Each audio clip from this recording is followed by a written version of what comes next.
ಮಲ್ಲಿಕಾರ್ಜುನ ಖರ್ಗೆ ಅವರು ಒಬ್ಬ ಹಿರಿಯ ರಾಜಕಾರಣಿ. ದೇಶದಲ್ಲಿ ಕಾಂಗ್ರೆಸ್ ಪಕ್ಷದ ಅಧ್ಯಕ್ಷರ ಆದ ಮೇಲೆ ತಮ್ಮ ಮಾನಸಿಕ ಸೀಮಿತವನ್ನ ಕಳ್ಕೊಂಡಿದ್ದಾರೆ. ಅವ್ರದ್ದು ಒಂದೇ ಗುರಿ ಇರುವಂತದ್ದು ರಾಹುಲ್ ಗಾಂಧಿಗೆ ತೃಪ್ತಿಪಡಿಸಬೇಕು, ತಾನು ಅಧ್ಯಕ್ಷನಾಗಿ ಮುಂದುವರಿಬೇಕು, ತನ್ನ ಮಗನು ರಾಜಕಾರಣದಲ್ಲಿ ದೊಡ್ಡ ಜಾಗಕ್ಕೆ ಏರ್ಬೇಕು. ಇದು ಎರಡನೇ ಗುರಿ ಅವರು. ಆ ಗುರಿಯನ್ನು ಸಾಧಿಸುವುದಕ್ಕಾಗಿ ಅವ್ರು ಏನ್ ಬೇಕಾದ್ರೂ ಮಾತಾಡ್ತಾರೆ ಅನ್ನುವಂತ ಸ್ಥಿತಿ ಇವತ್ತು ನಿರ್ಮಾಣ ಆಗಿದೆ. ಪಾರ್ಲಿಮೆಂಟಿನ ಒಳಗೂ ಮಾತಾಡ್ತಾರೆ, ಪಾರ್ಲಿಮೆಂಟಿನ ಹೊರಗೂ ಮಾತಾಡ್ತಾರೆ. ಅವರ ನಾಯಕ ರಾಹುಲ್ ಗಾಂಧಿ ಅವರು ವಿದೇಶದಲ್ಲೂ ಭಾರತ ವಿರೋಧಿ ಹೇಳಿಕೆ ಕೊಡ್ತಾರೆ, ಪಾರ್ಲಿಮೆಂಟಿನ ಒಳಗೆ ಪ್ರಧಾನಮಂತ್ರಿಯನ್ನ ಜಾದೂಗಾರ್, ಮ್ಯಾಜಿಕ್ ಶೋ, ಕತ್ತಲ ರಾತ್ರಿ ಇದನ್ನು ಭಾಷಣ ಮಾಡ್ತಾರೆ. ಅಂದ್ರೆ ಇವರು ಇಬ್ರು ಹೋಗ್ತಾ ಇರುವಂತ ಧೋನಿ ಒಂದೇ ಆಗಿದೆ, ಒಂದೇ ಕಡೆ ಅವರು ಹೋಗ್ತಿದ್ದಾರೆ.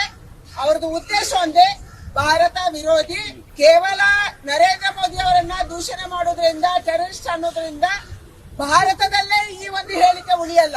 ಈ ಹೇಳಿಕೆ ವಿದೇಶದಲ್ಲಿ ಕೂಡ ಪ್ರಚಾರ ಆಗುತ್ತೆ.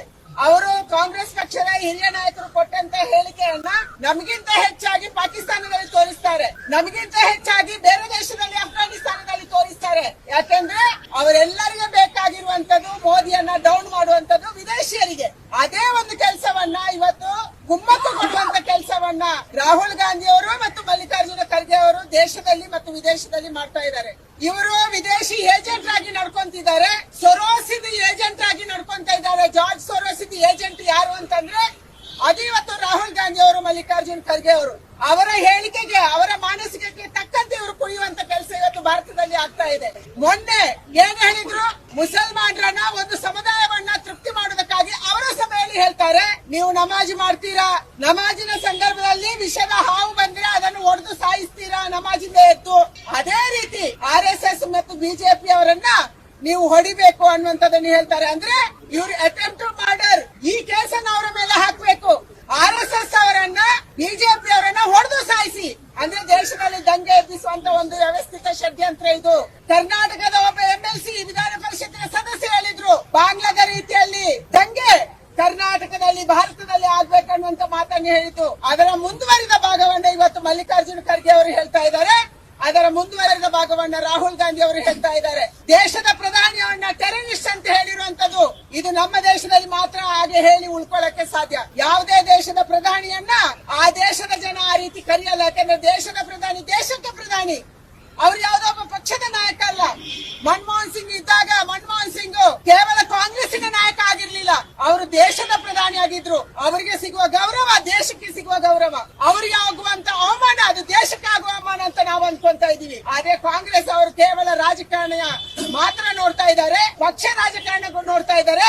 ತನಗೆ ಕುರ್ಚಿ ಸಿಕ್ಕಿಲ್ಲ ಅಂದ್ರೆ ಎಲ್ಲರೂ ಭಯೋತ್ಪಾದಕರು, ತನಗೆ ಕುರ್ಚಿ ಸಿಕ್ಕರೆ ಎಲ್ಲವೂ ಸರಿ ಇದೆ. ಇದು ಕಾಂಗ್ರೆಸ್ಸಿನ ಮಾನಸಿಕತೆ, ದೇಶ ವಿರೋಧಿ ಮಾನಸಿಕತೆಯನ್ನು ಇವತ್ತು ಕಾಂಗ್ರೆಸ್ ತೋರಿಸ್ತಾ ಇದೆ.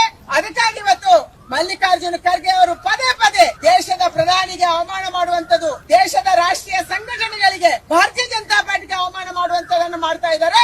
ಒಡೆದು ಸಾಯಿಸಿ ಅನ್ನುವಂತ ಪದಕ್ಕಿಂತ ದೊಡ್ಡ ಪದ, ಚಿಕ್ಕ ಪದ ಯಾವುದು? ಟೆರರಿಸ್ಟ್ ಅನ್ನುವಂತ ಪದಕ್ಕಿಂತ ಕೆಟ್ಟ ಪದ ಇನ್ಯಾವುದು?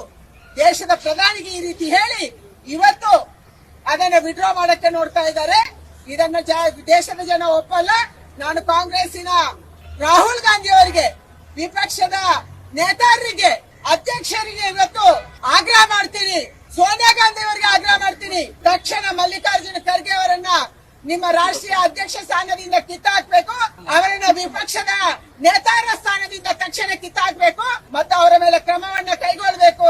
ಮಲ್ಲಿಕಾರ್ಜುನ ಖರ್ಗೆ ಅವರು ಇಡೀ ದೇಶದ ಕ್ಷಮೆಯನ್ನು ಯಾಚನೆ ಮಾಡಬೇಕು, ಓಪನ್ ಆಗಿ ಮಾಡಬೇಕು, ಬಂದು ಕಿವಿಯಲ್ಲಿ ಹೇಳೋದಲ್ಲ.